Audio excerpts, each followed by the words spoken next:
Selamat jumpa dalam program renungan hari ini. Damai sejahtera buat kita sekalian.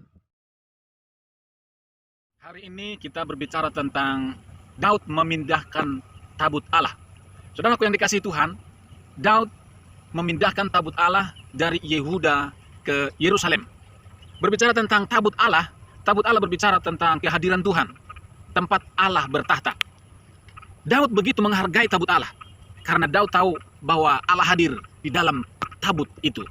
Saudara yang dikasihi oleh Tuhan, ketika Allah memilih Daud, mengurapi Daud menjadi raja atas Israel, tidak langsung duduk di atas tahta kerajaan, karena Saul belum mau turun dari jabatannya, dari tahtanya.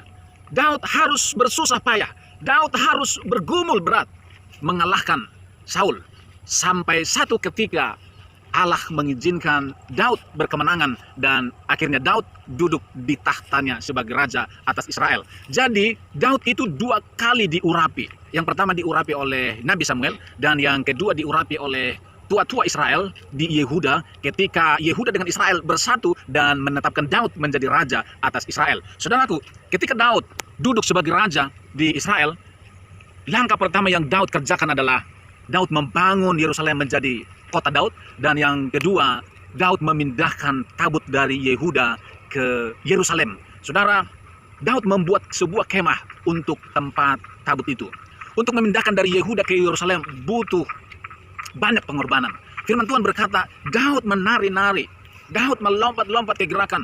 Orang-orang Israel mereka menyiapkan semua alat musik dan mereka memuji-muji Tuhan untuk memindahkan tabut itu ke Yerusalem.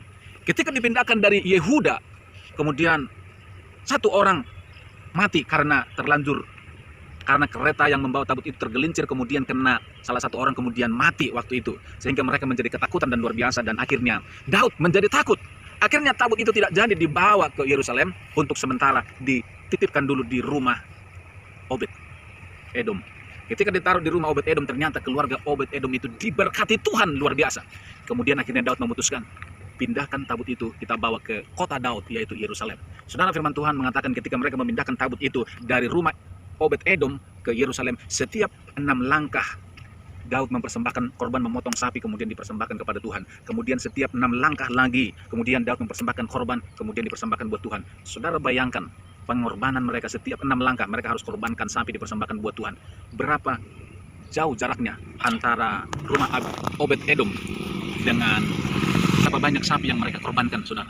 Firman Tuhan berkata, selama perjalanan itu sampai ke Yerusalem, Daud itu melompat-lompat memuji Tuhan dengan luar biasa. Bahkan anaknya Saul ketika melihat Daud melompat menari-nari, anaknya Saul berkata, seperti orang stres, seperti orang gila. Tapi Daud berkata, saya tidak gila, saya bersyukur sama Tuhan, saya mengekspresikan rasa syukur dan sukacita saya kepada Tuhan. Tapi anaknya Saul yang menghina Daud itu, firman Tuhan mengatakan dia mandul, tidak punya anak.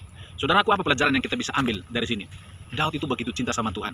Daud itu tidak peduli sekelilingnya. Ketika dia memuji Tuhan, menyembah Tuhan, dia tidak peduli sekelilingnya. Dia mau sungguh-sungguh sama Tuhan. Luar biasa, dia seorang raja loh, saudaraku. Tidak ada gengsinya. Hatinya Daud sama Tuhan begitu luar biasa. Dan ketika tabut itu ditaruh di Yerusalem, di kota Daud, bangsa Israel diberkati Tuhan luar biasa. Artinya, saudaraku, sebuah bangsa diberkati karena ada kehadiran Tuhan. Daud adalah pemimpin yang diurapi oleh Tuhan, yang dekat dengan Tuhan. Jadikan diri kita orang yang dekat dengan Tuhan, maka Tuhan akan mengurapi kita, memakai kita. Apapun pekerjaan saudara, apapun bidang yang saudara kerjakan, ketika engkau dekat dengan Tuhan, engkau akan diurapi oleh Tuhan. Kiranya Tuhan memberkati kita semua dan kita semua diurapi oleh Tuhan. Tuhan memberkati. Haleluya.